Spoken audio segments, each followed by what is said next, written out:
costs $25 to steal your house. It costs $50,000 to get it back. And the FBI is warning, paid-off homes are the target. You see, thieves file one fake deed at the county and your house is gone on paper, stolen. And I'll give you the 3 quiet moves homeowners are making right now before the filing hits, before you end up like Robin Mobley, Dayton, Ohio. Strangers took her house with one piece of paper, a fake quitclaim deed, filed at the county recorder's office. She fought it in court, and this past June, a judge ruled the house is hers again. Happy ending, right? She's still not the owner on paper. You see, the court order was missing the property description. The thieves appealed, and while that legal purgatory drags on, she's the one staring at years of back property taxes, unpaid water bills, and at least $10,000 in mold damage that piled up while criminals held her title. The people who took her house, their total investment was a filing fee. Here in Clark County, where I do most of my buying now, it's $25. A few state mandatory extras and you're all in at $42. That's what Clark charges. Some counties even less. $42. That's the price of admission to a claim on a $500,000 asset.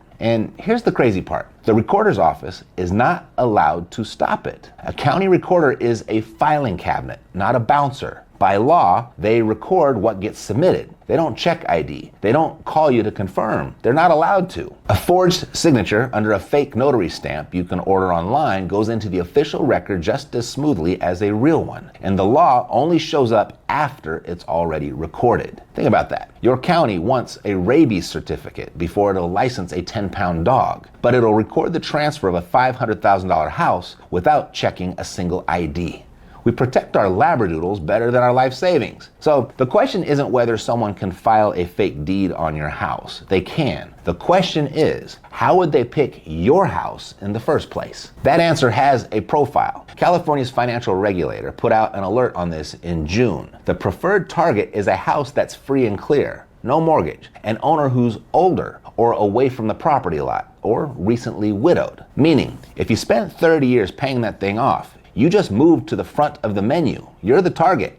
A paid-off house has maximum equity and 0 people watching the title. There's no bank monitoring the records because there's no bank left to pay. And the average homeowner is sitting on roughly $315,000 in equity. That's the prize behind that $42 piece of paper. Now, why is this suddenly a bigger deal? Because the forgery got cheap too. The National Association of Realtors put out a consumer guide in March on spotting deep fakes in real estate deals. Fake IDs, forged notary stamps, cloned voices. The forgery that used to take a skilled criminal now takes a teenager with a laptop. So here's the whole crime, decoded. Step 1, they pull a list of paid-off homes from public records. That's free. Step 2, they buy the owner's identity kit from a data broker. Name matched to the address, the birthday, phone number, email, everything. A few bucks. Step 3, forge the deed and file it for the price of dinner. 3 criminal offense steps, and every one of them runs on the same fuel, your name.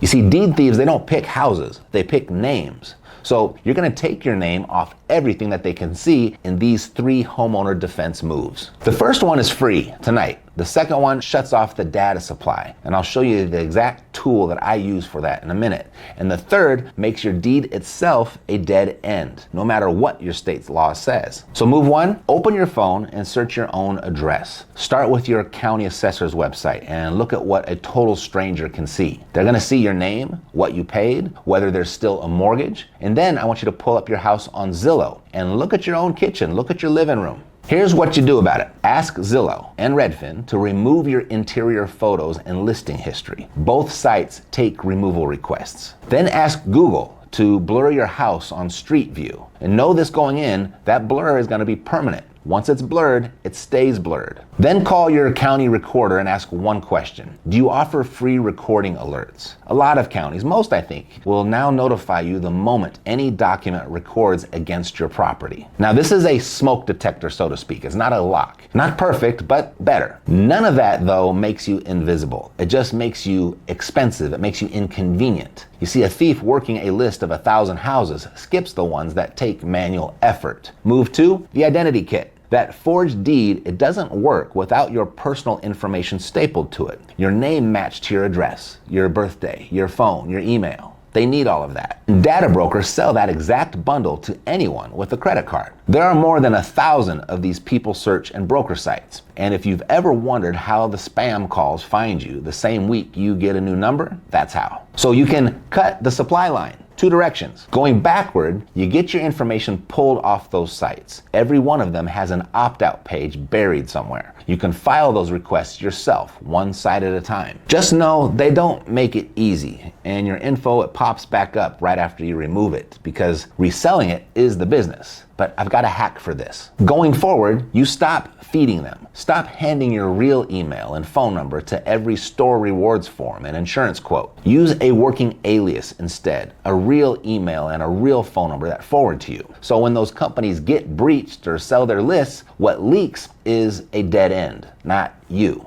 Now, here's the hack. I didn't do any of this by hand. So I pay a service that does both jobs for me around the clock. It filed the removal requests with those 1,000+ broker sites and keeps refiling them when my information crawls back. And it generates the alias emails and phone numbers for me with one click. I was a paying customer before they ever knew my name. The service is called Cloaked. If you want to support the channel, use the link below or use the QR code that you see here. Since I've been a customer, back in April I joined, you can see me scroll right here through all of the data broker websites they've removed my information from. That's 839 of them in total so far. And I still get some spam calls and some emails, but the drop in frequency, it's substantial. And the service, it just works for me in the background. It never stops working, removing my info as it pops up. Now move 3, the deed itself. Even after the first 2 moves, your county's records still show your name on your title. That's the master list. And you can't ask the government to delete it, but you can change what it says. You see, you move your house into a trust. Done right, the public record stops showing your name and starts showing the name of a trust. And make it a boring one. Not your family name like most people do. Not your name with the word trust behind it. That defeats the whole purpose. Use something generic. Apple Management Trust, whatever. Just nothing that identifies you in any way. Now, the thief searching names against houses hits a dead end. And listen, a trust is not a force field. A determined criminal can still forge paper. What the trust does, it takes you out of the search results. It's also the same document that lets your kids inherit the place without a probate court and a year of legal fees. One move, 2 problems solved. And here's why you don't wait on your legislature to handle this. Because 16 different states still have no specific deed fraud law on the books at all. The trust works in all 50. Now, I'm not your attorney, and trust law changes state by state. The way I handle it and the people I use to do it are at hidemyequity.com. If you don't have anybody already, start there. Now, put the 2 price tags side by side. Their cost to run the play, it's about $42 in an afternoon. Your cost to undo it, a lawsuit just to prove you own the house you already own. They call it a quiet title action, and there is nothing quiet about it. 6 months minimum, usually longer. A few $1,000s if you catch it fast and nobody fights back.